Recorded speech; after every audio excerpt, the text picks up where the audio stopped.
We want to bring you the latest on the war in Iran this morning. Canada's top soldier says our troops may be needed to help defend countries under attack by Iran. There might be a requirement from the Gulf states to add to their defense. So this is the conversation that we need to have. That is Chief of Defense Staff General Jenny Carignan saying Canada is not taking part in Operation Epic Fury. But this morning, General Carignan is going to speak with other European allies, and after those talks, recommendations will be presented to the Canadian government. Meantime, U.S. President Donald Trump has also said that he wants to help choose Iran's next leader. Joining us this morning to help lay out the historical context of conflicts in the Middle East is Professor Robert Pape, political science professor with the University of Chicago and the author of The Escalation Trap. Good morning. Good morning. This meeting that we were just referring to involves other European military heads about possible involvement. That involvement is being framed as defense of other Gulf states under attack, but they need defense because of a war that was started by the U.S. and Israel. What does this mean that NATO countries are looking to become more involved? Why would they even want to entertain the idea of weighing in now on this conflict? What this means is that the escalation is about to go global or certainly beyond the region and likely will end up touching Canada itself.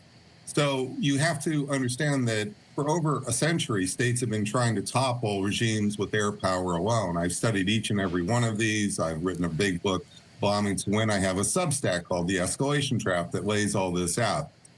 That has never, and I'm choosing my words carefully, never worked. You either get a slightly reconfigured regime or you get a much more nationalist hardline regime that lashes back aggressively.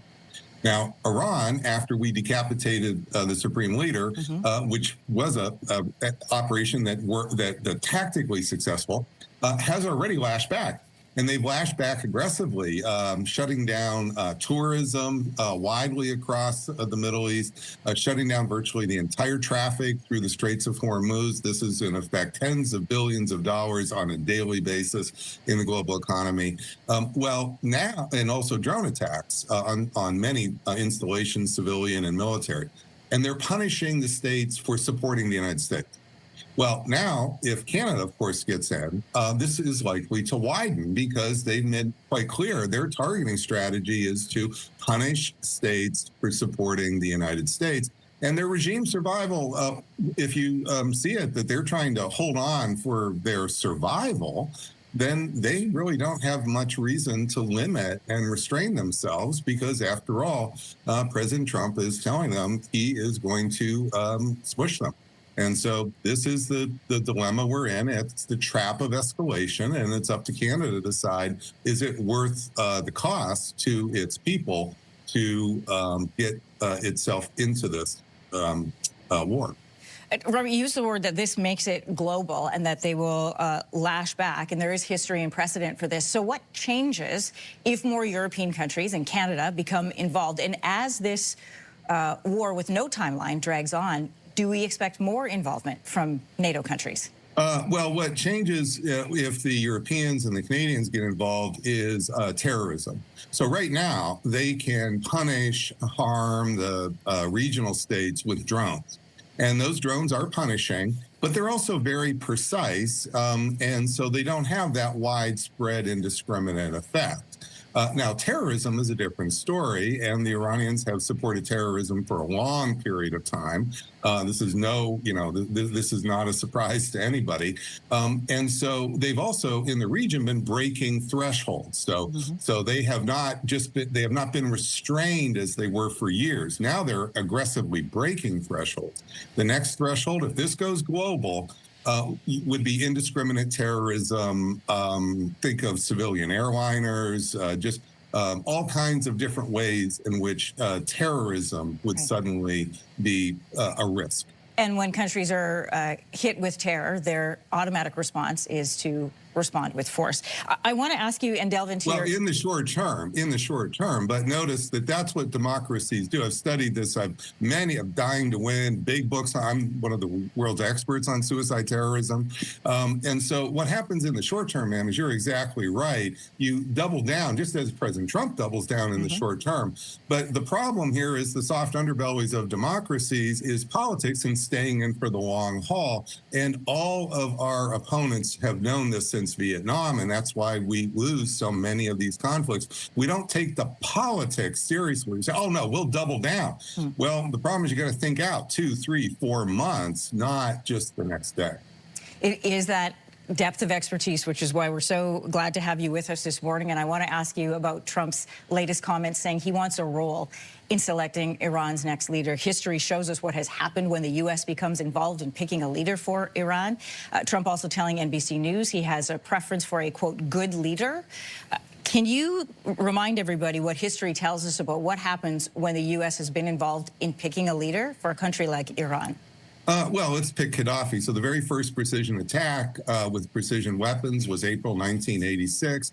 Ronald Reagan dropped precision bombs on Gaddafi's tent, trying to assassinate him, knock out his regime. It was broader than just his tent. Missed him and then killed his daughter, Gaddafi's daughter. And 2 years later, that's when the Libyans brought down Pan Am Flight 103, killing 271 civilians, 190 Americans in retaliation.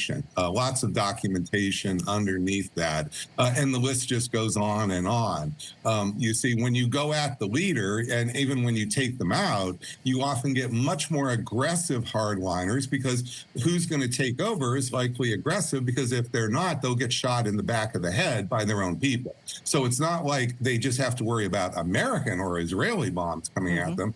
And that's why you don't get the Thomas Jeffersons, because Thomas Jefferson can't survive in these really, really vicious environments when they're up against hardliners who will put, it's like Brutus. It's the Brutus problem. You've laid out so well for us the chain of events and the thresholds that have to be crossed and where this escalation leads to. And we've heard both Israel and the U.S. say that they will be doubling down. There will be increased aggression. Is there a hope that there is a stable or a stabilizing solution to what we are seeing in place? Or is this a chain of events that's kicked into place that will just have to follow itself through? Well, in about 4 weeks, we will run out of targets. We may run out of ammo or precision ammo before then. But in air campaigns, and I've worked for the U.S. Air Force for years.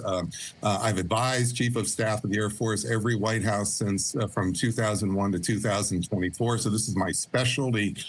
You just simply will run out of targets. And what we can do is we can hit anything we can see, and we will identify anything we can see, and that will go on the target list, and we will do what's called servicing the targets. So we will come up with a plan, and that's what we've done, to attrit the targets over time, and we'll bring in force to do that. The problem is that tactical success doesn't lead to regime change. That's the strategic outcome, or getting the 60% enriched uranium, where they have 1,000 pounds of that. Now, why does that matter? Because they could start to sprinkle some of that 60% enriched uranium into bombs. That's called a radiological bomb, for example. They have not crossed that threshold yet, but this is well within the capability of the medium-tier power of Iran, even with all the damage that's happening. So we will, in 3 or 4 weeks, run out of targets. Now, will we literally stop bombing? No, but there'll be no targets left on the list. So we'll just redundantly or just try to make up more.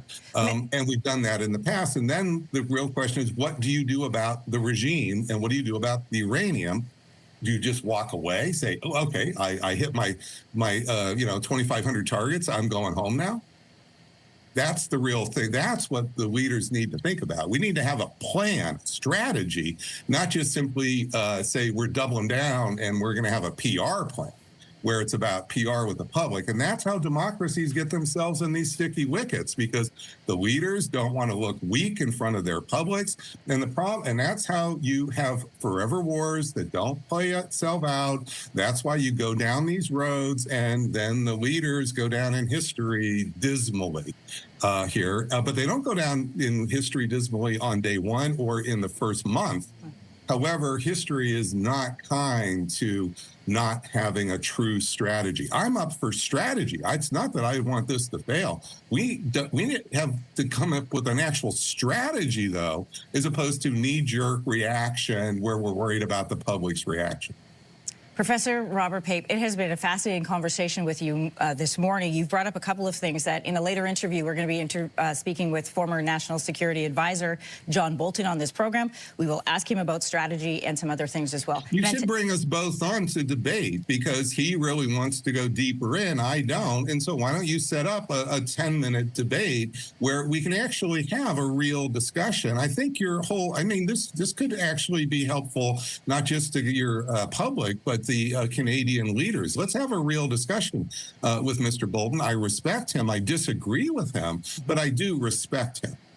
I'm looking forward to not only his response, but that planned discussion between the two of you. We'll present that to him as well. Yeah, let's have the real plan. What is John's plan to win as opposed to just simply bomb? This was my question to you, but against the advice of the control room, we have to go because of time. But it's been a pleasure, ma'am. It has been a great pleasure. I appreciate it for me as well. A reminder to everybody, if you'd like to read more of what Robert had to say, he does have a Substack. It is called The Escalation